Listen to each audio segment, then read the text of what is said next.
Reprise des affrontements à Kibumba après cette période d'accalmie observée pendant un mois, affrontements entre l'armée régulière de la République démocratique du Congo FARDC et le terroriste de M23. Notre correspondant Yannick Warangazi au Nord Kivu, bonjour plutôt. Bonjour Raphaël Alukonga et bonjour à tout le monde. Bien évidemment, nous sommes en direct du Nord Kivu. Merci Raphaël. Bien évidemment, des violents combats ont été signalés tôt le matin de ce mercredi 12 avril 2023 entre les forces armées de la République démocratique du Congo et le terroriste du M23. Les combats ont été signalés dans l'agglomération de Kibumba. Kibumba qui est situé dans le territoire de Nyiragongo. D'ailleurs, c'est le chef du territoire de Nyiragongo, ici à la province du Nord Kivu. Et ces affrontements ont été signalés, comme je l'ai dit, tous les matins. Et d'après les premières informations parvenues à EFON 243, ce sont les terroristes du M23 qui se sont attaqués aux forces armées de la République démocratique du Congo et l'armée régulière a répondu à cette attaque.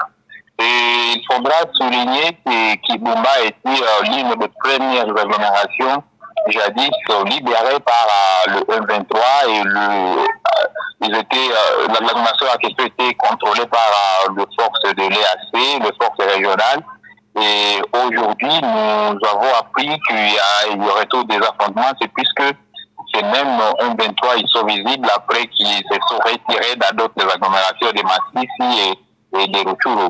Comme vous le savez, depuis un moment, le terroriste M23 se sont en train de se retirer dans des agglomérations. Ils se sont retirés ici récemment à Mweso, à Kitanga, et ils se sont retirés à Kishiche, à Kiwanja, à Bunagana, pour laisser ces agglomérations entre les mains de la force régionale de l'Est Africa Community.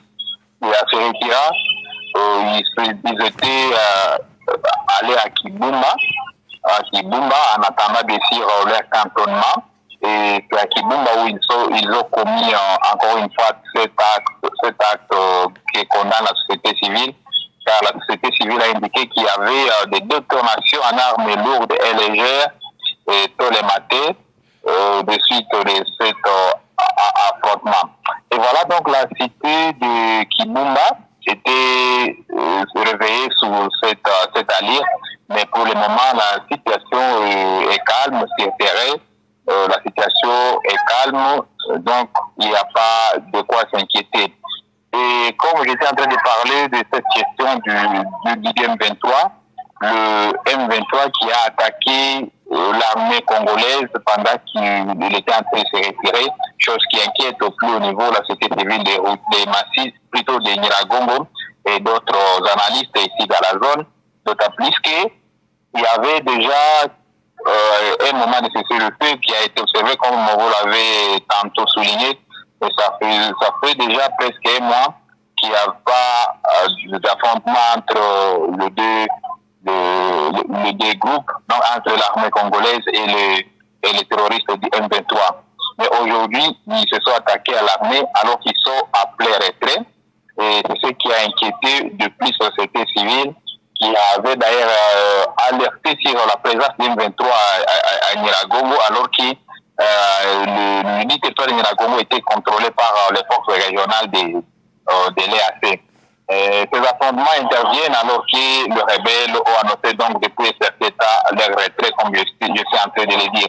C'est une chose aussi à rappeler, dans un communiqué de presse qui avait été signé le 24 mars 2023 dernier, les forces armées de la République démocratique du Congo avaient d'ailleurs qualifié de diversion les retraits bien sûr annoncés par les terroristes du M23 dans plusieurs localités dans les territoires de Rutshuru, Massissi, Nord Kivu. Donc l'armée qui avait qualifié cet acte de diversion, donc il ne croit toujours pas à ce retrait des terroristes du M23 qui, selon l'armée congolaise, semble être une vaste blague. Et chose qui inquiète toujours, depuis que le M23 se retire dans des agglomérations qu'il a eu à contrôler. L'armée congolaise n'est pas toujours autorisée de couler le pied. Yannick, quelle a été la réaction de force de EAC face à cette agression ou cette attaque de position de FARDC par le terroriste des M23? Comme vous le savez, d'après le texte de la force régionale, la force régionale de l'EAC n'était pas venue ici pour combattre l'ennemi, comme c'est donc la force régionale était venue pour seulement faire respecter le cessez-le-feu jadis demandé par le gouvernement congolais. Mais le cessez-le-feu n'est pas respecté. Quand il y a violation de consignes comme ça, il y a violation de cessez-le-feu. De l'autre côté, l'armée congolaise parle d'une diversion plutôt. Et voilà, donc pour dire, c'est ce que je suis en train de dire, la force régionale de l'EAC n'a rien dit, mais elle ne cesse de dire que le TVNI, pas pour combattre, mais c'était pour faire respecter le cessez-le-feu. Et voilà pourquoi il y a ce qu'on appelle la zone Tambo, où ces forces régionales de l'EAC occupent. Et aujourd'hui, il y a eu affrontement à pleine localité contrôlée par cette force régionale de l'EAC qui n'a pas réagi. Donc c'était un combat entre l'armée congolaise et l'ennemi. En présence, bien évidemment, de la force régionale, puisque cette force de l'EAC est toujours à Kibumba. Et d'ailleurs, Kibumba fait partie des premières agglomérations qu'il a eu à contrôler. Donc, s'agissant de votre question, la force régionale de l'EAC n'a pas réagi face à cette nouvelle violation commise par les terroristes du M23. Donc, il faudra louer la bravoure, la détermination et la vigilance de l'armée congolaise. Et bien évidemment, il faudra saluer cette détermination des forces armées de la RDC qui a depuis de ce système de cessez-le-feu, les forces armées de la RDC demeurent très vigilantes et sont toujours là pour sauver, pour mettre à déroute ces terroristes du M23. Vous l'avez constaté, donc le communiqué du 24 mars montre que l'armée congolaise ne fait pas confiance à ces retraits et que donc elle doit demeurer vigilante pour sécuriser la population de la province de Nord-Kivu.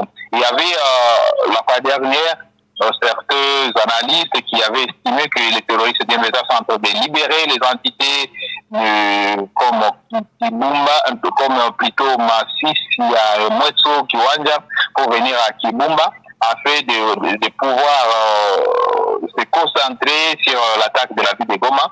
Et malheureusement pour eux, ils n'ont pas réussi, d'autant plus que l'armée congolaise demeure très vigilante. Il est en train de tout faire pour faire respecter la République démocratique du Congo, Raphaël. Donc voilà un peu la question du jour. Aujourd'hui, il y a eu des affrontements, mais pour le moment, il est 13h20, par exemple, ici au Nord-Kivu, la situation est calme. C'était le matin où il y avait une infiltration, il y avait des détonations en armes lourdes et légères. Alors, découverte de 170 corps inertes à Kishiché. Yannick Ouarangazi, après le massacre de Kishiché, comment la situation se présente à Kishiché? Pour le moment, vous le savez, l'agglomération de Kishiché est aussi contrôlée par la force régionale de l'EAC après le retrait des terroristes du M23. Kishiché est l'agglomération où le M23 avait commis plusieurs exactions, notamment à Tia, plus de 200 civils, à massacrer donc de civils à pleine cité.